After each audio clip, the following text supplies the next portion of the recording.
Welcome back. We're joined in the studio with Dr. Osama Mostafa, ICT expert. A pleasure to have you with us. Pleasure. With us also this evening is Professor Dr. Ibrahim, Osery, expert in energy and nuclear affairs. A pleasure to have you with us. Gentlemen, the President, even though it's been in the pipeline for some time now, the idea of a knowledge city, last Sunday on the sidelines of the ICT conference here in Egypt, President Abdel Fattah el-Sisi gave the go-ahead or the green signal to launch this knowledge city or knowledge valley. Just to give our viewers, especially those not living in Egypt, what will we see in the knowledge valley, so to speak? Dr. Osama. Sure. This will be the first, the biggest hub for technology will be in the region, of course, because it's about 300,000 kilometers of infrastructures and buildings hosting the IT. And also we're talking about companies, manufacturers, incubators, and training facilities for developers and IT people. Of course, Egypt has a very large share in the region when it comes to the IT sector because of the programmers that we have, because of the experts. And all what we have now are scattered in the country. This idea will be hosting all of them in one place. So now we are talking about faster communication. We're talking about a new infrastructure. This will be very advanced. We're talking about having all the institutions that can develop and train the programmers and the IT people will be in place there. Why we are coming to this point? Because Egypt need to develop the IT industry, because a country like India, for example, they have 70% of their exports coming from the IT sectors. Egypt can be the same, because if you check most of the biggest companies in the world, we have IT heads are Egyptians. Even like Microsoft, for example, the VP of Microsoft is Egyptian. Same thing with HP, with IBM. So all the big companies are managed by Egyptian and their departments. We need to transfer the knowledge here, back again. We need to develop our students and our youth to have the capabilities to export their knowledge and products outside. Dr. Osery, when we talk about a knowledge city, how do you think we're going about developing this issue? Because we're not only talking about putting infrastructure in place, but we also have to have the trained or qualified people, to train people also to work within that new hub system, so to speak. My interest is in the output of this knowledge city. How we will make effective the output of this.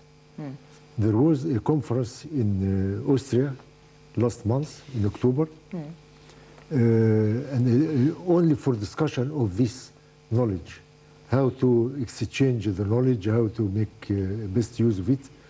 That is why this is very important. And the knowledge is not only knowledge in social knowledge. It is also scientific knowledge, and it is also economic knowledge, and there are many branches of knowledge. Each branch of it should be some people specialized in this kind of information in order to exchange the information. And our interest is in the output of this knowledge city. Some scientists, unfortunately, in the past used to, and I'm saying in the past because I cannot judge on what's happening nowadays, but some scientists with a lot of innovations, unfortunately, did not find a listening ear and support locally for their scientific research or support, even to complete any scientific research, and they went outside and managed to really succeed. Do you think that something like this knowledge city or knowledge valley will be an incubator for such knowledge, whereby we would see Mr. XY actually coming out with some kind of an advancement in medicine, in nuclear physics, what have you, right in that hub. I will tell you something, and it is a criticism. I wonder how the Ministry of Immigration inviting people from outside and neglecting completely all the scientists in Egypt. We have many scientists in many scientific centers. They are neglecting them completely and sending some questions to all the ministries in order to define what scientists they want, and they will bring them from outside. This is cost to the country. This economic cost of the country. The scientist will come from outside on his own. The country will pay for him. Otherwise, he will not come. And I wonder how we are 92 million people, and we have lots of scientists in many branches of energy, of aspects of life, and they are neglecting them completely. I wonder. I wonder how the council, the presidential council, more than half of them from outside. How this comes? How this comes? Outside of where? From outside, from other countries. It's not true. And I met No, when you say outside, are you talking about Egyptians living abroad? Because this is the case. I mean, there are certain Egyptians, experts who have lived abroad, yes, that the president, like Farouk El-Bez, for example, he's an Egyptian, but he's not living in Egypt. But we cannot say people from outside, because they are Egyptians. We don't have non-Egyptians involved in the presidential council, so that we don't give our viewers the wrong information. Met with most of them, and I found that they are imposing the policy of their countries, not our country. We cannot say their countries, they're Egyptians. I mean, if we talk about Farouk El-Bez, if we talk about Magdi Yaoub, these are Egyptians that have contributed a lot. It's not their country. Magdi Yaoub, the medical conglomerate he initiated in Aswan, was not initiated by an Egyptian living in Egypt. I'll tell you something with Farouk El-Bez. Farouk El-Bez said that applying nuclear energy in Egypt will be very dangerous because it will create some earthquakes in the ground. How this happens? Well, I'm not standing in defense of anyone, because you're talking about an issue which is not under discussion this evening. I don't have the response for this, and I don't have him present to respond to this. Another one. I'm just, because this is not the focus of, this is not our discussion. I'm just highlighting one thing, that we cannot, because you said the presidential council, they have people from outside. And to the viewer, anybody hearing this will think that outside is non-Egyptian. No, they are Egyptians. That's all I wanted to clarify, because... Yes, but they are imposing the policy of their countries. Well, this is a point of view. I mean, we have another guest here he doesn't think this, for example. One of them said that we can't make any economic development except that 90% of our energy is done by solar energy. How this? How this? I have objection if you say this is their countries. Egypt is their countries. So yes, they are opposing their policy.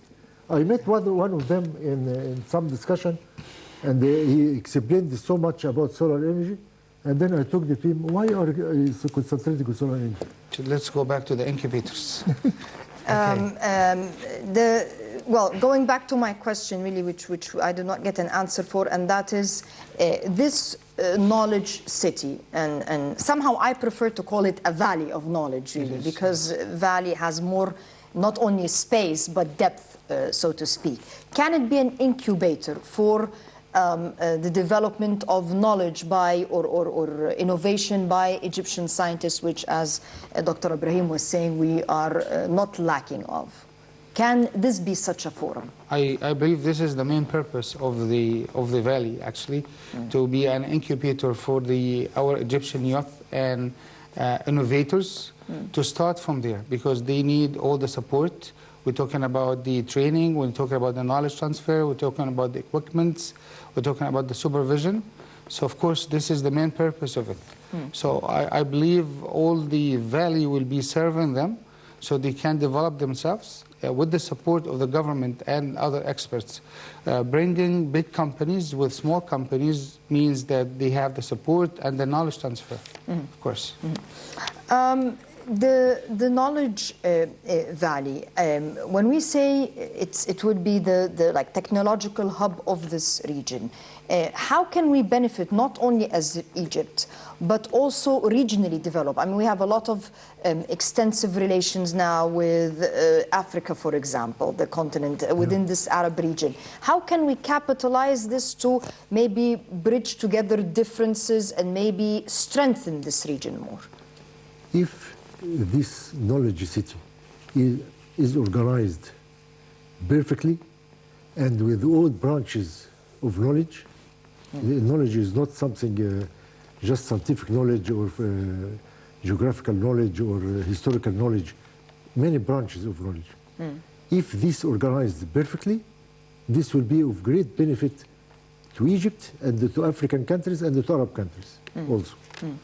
How, when you say organized, what are you expecting to see? How, in your point, would it be organized? I tell you, knowledge is not only knowledge. Knowledge has many branches of knowledge. Scientific knowledge, historical knowledge, geographical knowledge, economic knowledge, something like that. If this is organized properly, with experts in each branch of them, then we can get most benefit of it. Is this hub scientific or geographic and what have you knowledge, or is this just really a technological hub and educational hub? Because this is also a mixed up thing. What are we expecting to see? Because what I've read so far is basically it's a technology with educational advancement based on R&D. Is this what this valley is about or city is about? Well, ICT, or let's say the information communication technology, is the heart of all other industries and other knowledge base. So it means that if I want to spread the knowledge of anything, I have to use the technology, meaning the e-learning system, meaning the infrastructure, the high-speed internet, so we can transfer the information quickly, meaning the servers, meaning the security, meaning, so all those means are placed in one place. So now can serve any kind of, for example, the manufacturers depend on technologies, means that we can become very quickly manufacturing cars. And this is one of the big manufacturers that we are looking for. We need to manufacture our cars. So, and this is based on technology as well.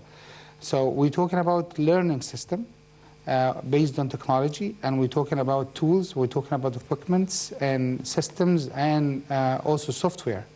So all this will be placed in the knowledge valley or city.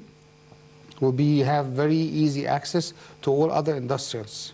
So this is what I mean, this is the cutting the space between countries and between people themselves and bringing the information to them right to their doors.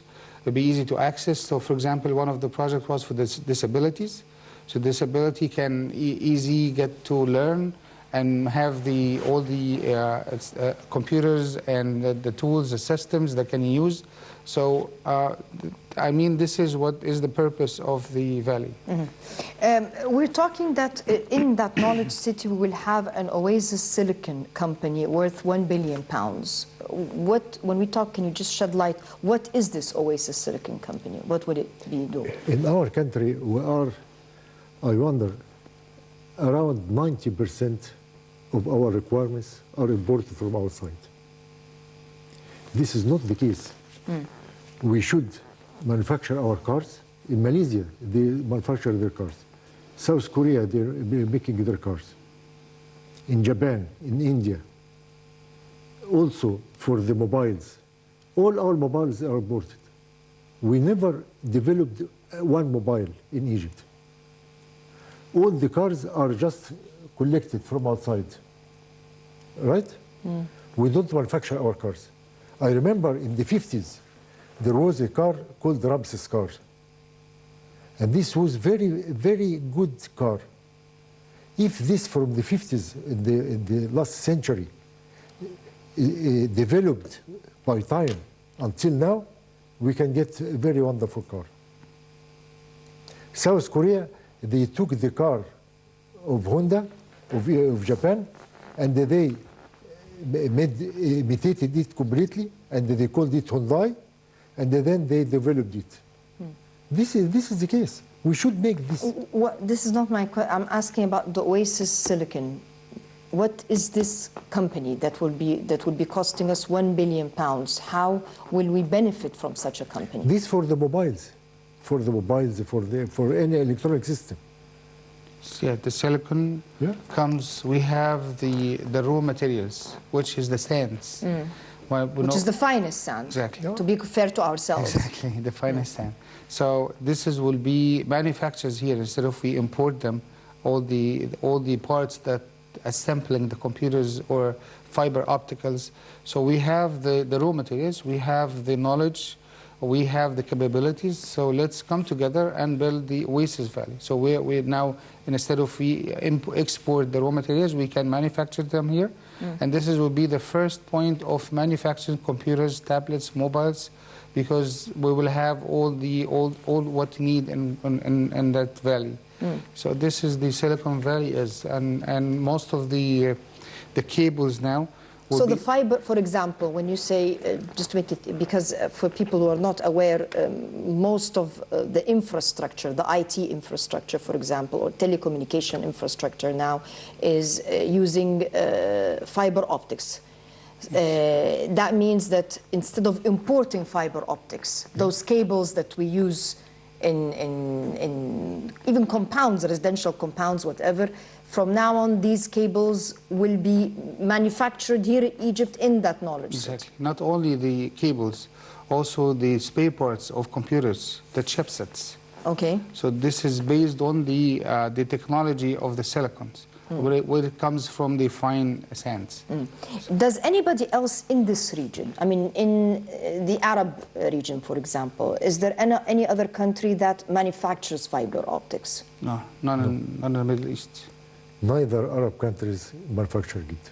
So this will be the first Arab country, Egypt will be the first Arab country to manufacture this. Yes, exactly. And also for solar energy also. The mirrors for solar energy also could be manufactured here. That means that this could be a forum of, I mean, this gives us a competitive edge to start exporting this. Exactly, that's the purpose. Of course, why not? Exporting, will increase the export, not only hardware, exporting also software, because that valley the main interest of that valley is to increase our export. So of course we have to satisfy our local markets, and we need also to export. So exporting not only the hardware itself, but also the software. Software comes from the programmer side. As in India. As in India, of course. We can compete India.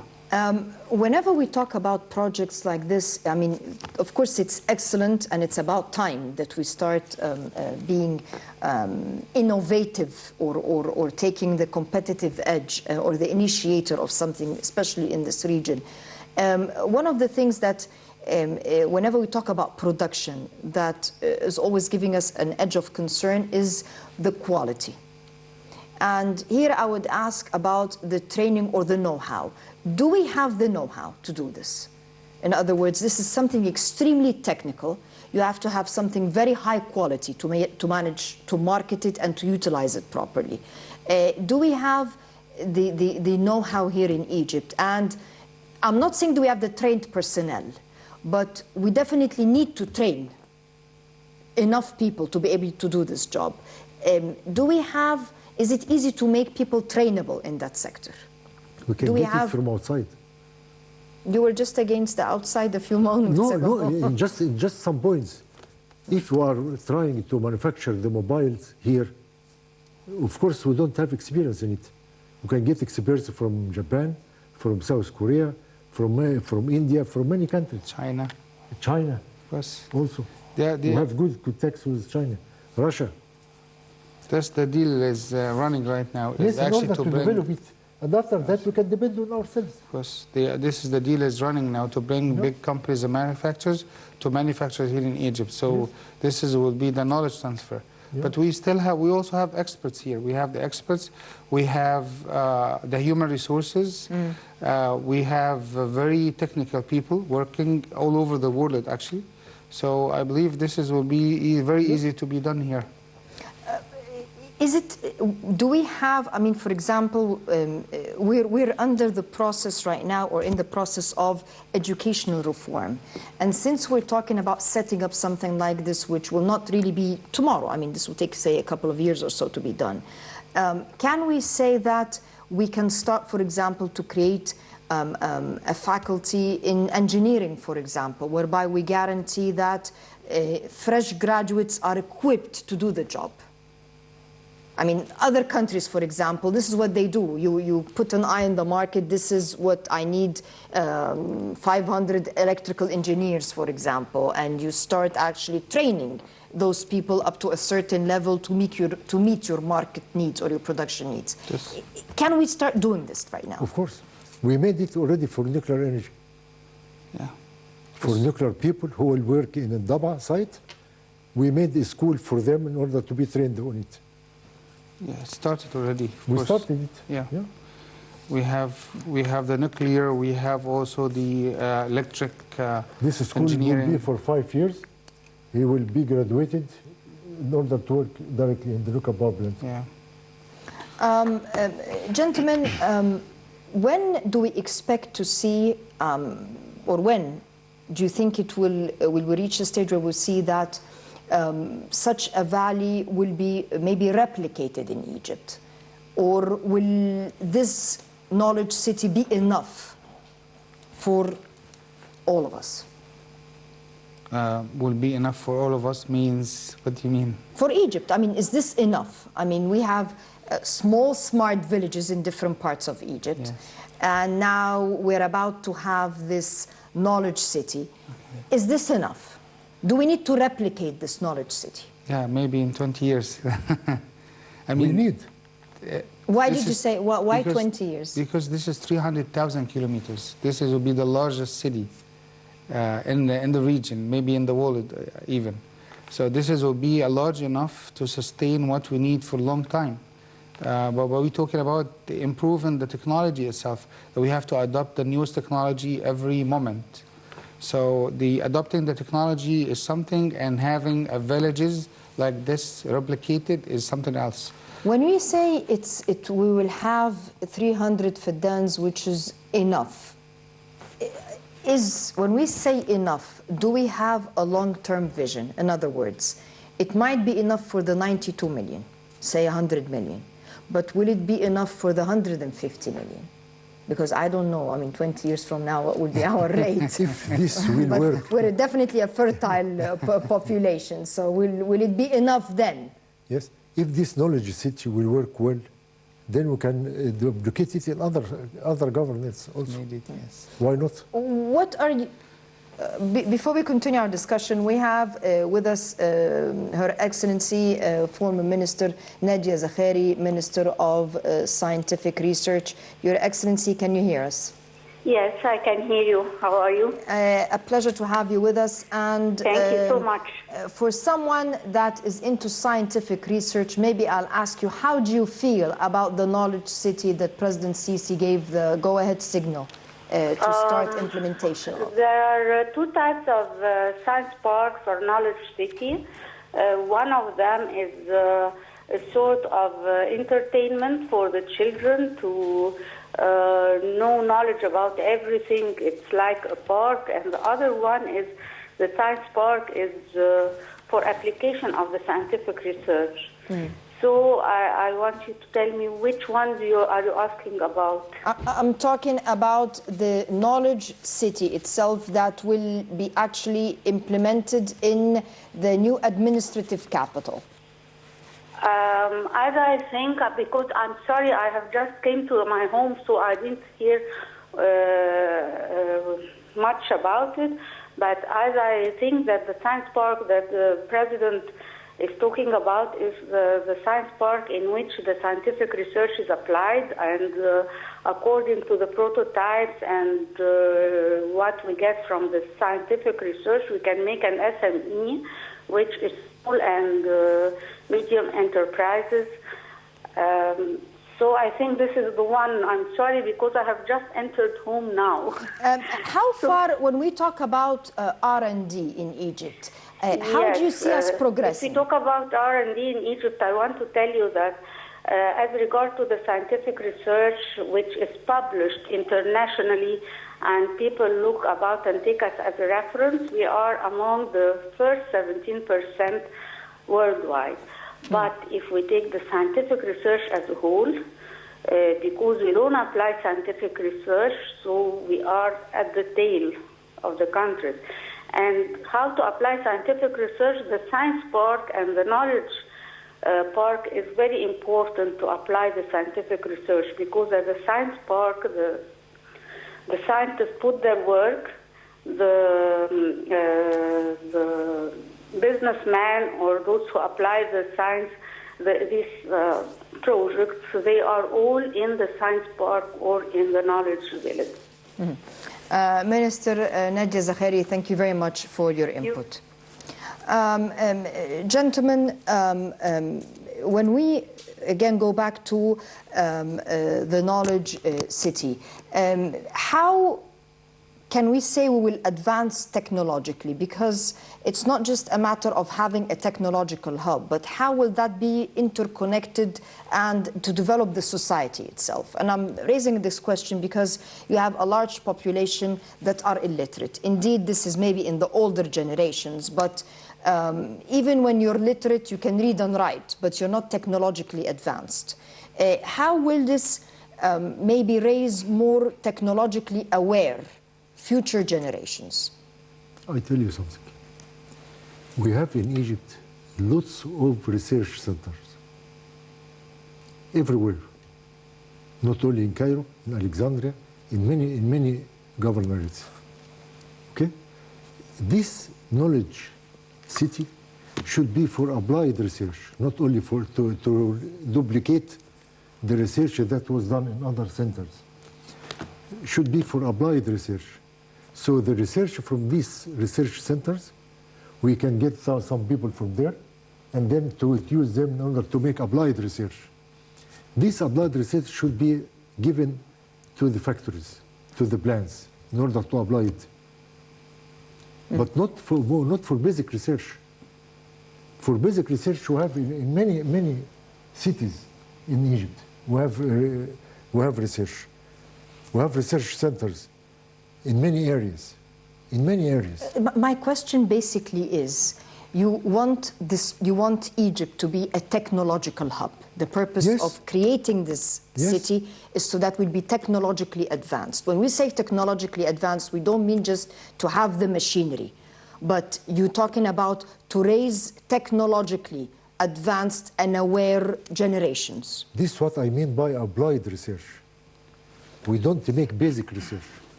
We use the people who made master degree, doctor degree, something like that. After also the doctor degree, they made some applied research.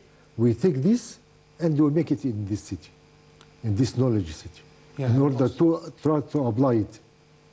And if succeeded in applying it, then we can send it to any factory, to build a factory, to build a plant, anything. And also the training institutions. Yes. Because it has to have training institutions there, and all levels, of course. So now the people will be trained, and they have what you call the TOT, the trainer of trainers. And so this is we spread the knowledge. So we have the advanced technology and knowledge, and then we spread it inside the country. But there's one very important purpose of the valley, which is we need to have the e-government in place in Egypt very soon, because this is one of the biggest mission and purpose of building such cities. Because now we still, other small countries, they now have the complete e-system for the government.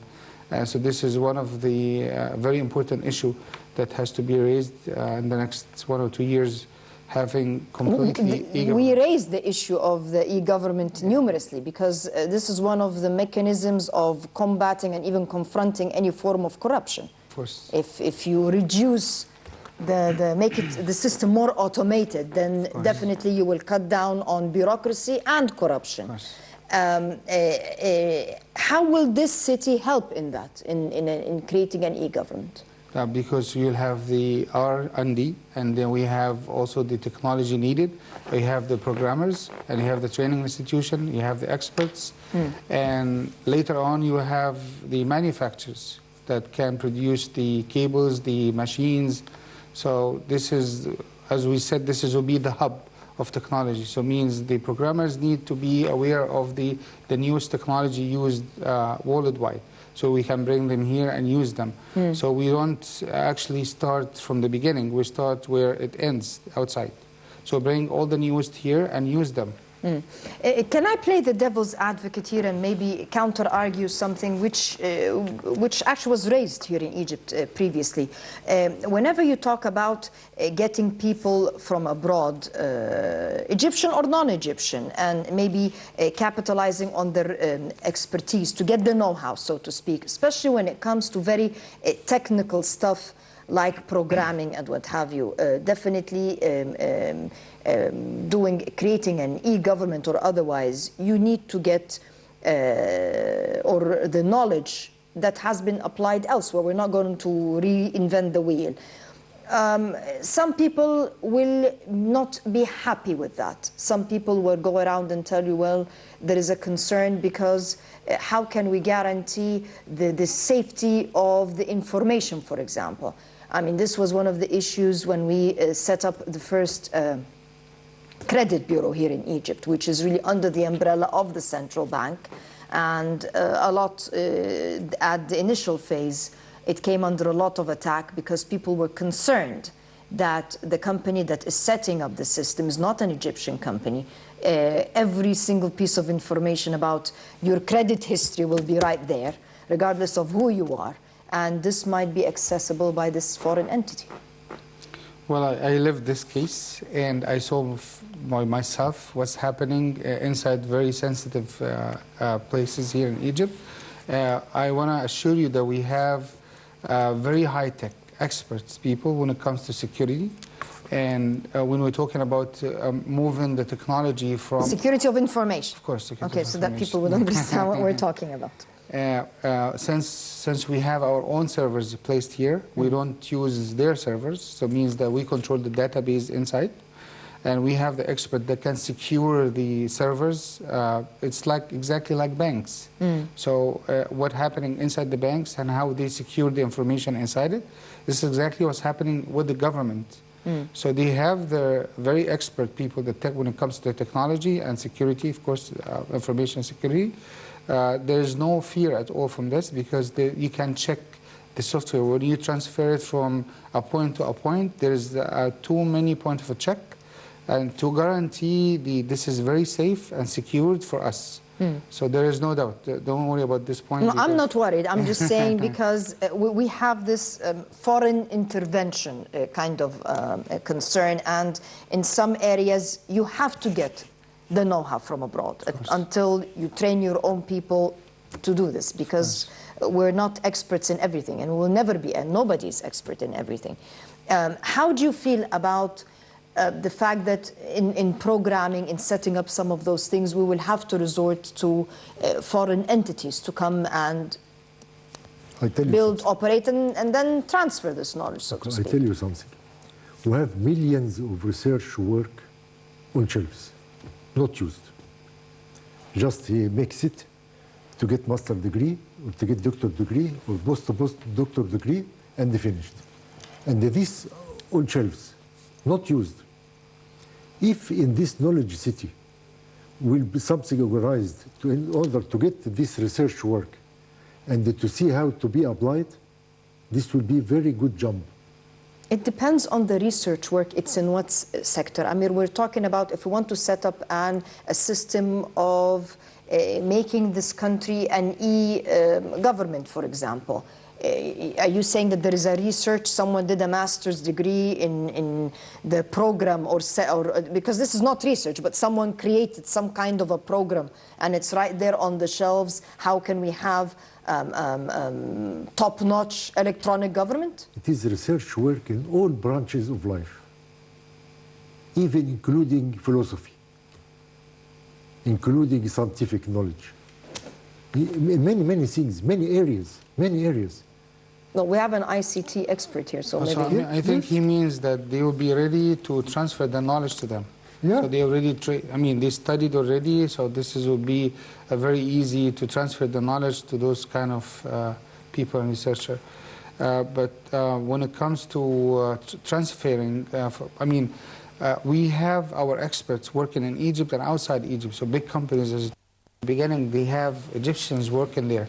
So it's very easy to build, but it's more easier to have the ready-made systems from abroad and duplicated or applied here in Egypt. When it comes to transfer, will cut the time short because we don't need that time to be trained on it. It will take a very short time. One of the issues, and we have a couple of minutes to wrap up, which is where do we see our society? In other words, whenever there is any advancement or any influence, definitely it changes the culture, the mentality, the norms. It affects all this. Such a knowledge city, how will it change the shape of the Egyptian society? And I'm not talking about the dress code here. I'm talking about the mentality, the approach to different things in life. How do you see it reflected, especially on the new generations? Well, you can see clearly when you travel abroad, and you will see Egyptian walking on the street or even at the airport, and when they follow the system, and they looks like a part of the complete system. So they follow the system when the system is applied. If we apply this kind of valleys and cities inside Egypt, so people will adopt it. I will follow the system. It's even, you can see it now when you have the new traffic light with cameras. People they stand by the traffic light, they don't pass it, even though they know that the cameras not working. So, but they adopt the system. So we need just to put them inside the system, and they will follow and adopt. How do you see it reflected on the society? This will make very big progress in the society. If applied well, if well organized, if we take the research work of other universities and we apply them and select some research of this, how to apply it, this will be a very good idea. The other point, we can follow the same system of South Korea and China and Japan. Japan, when started the economic development, they imitated everything in the United States. I thought you were against the imitation. No, they started by imitation and then they developed it. So it's not bad to imitate initially. Now, if you are in the United States, you find lots of cars Japanese, right? Correct. Lots of cars Japanese, not US. Even the pen Japanese. They take the Barker pen, and they imitate. We've had a lot of publicity today. Yes, they imitated it. South Korea made the same, took from Japan, and they imitated it. China took the same from South Korea, and they imitated it. This is the way to develop ourselves. Gentlemen, thank you very much for your fruitful input, and definitely it will shape the future of the newest generations, and maybe it will make future generations more seeking and hungry for knowledge.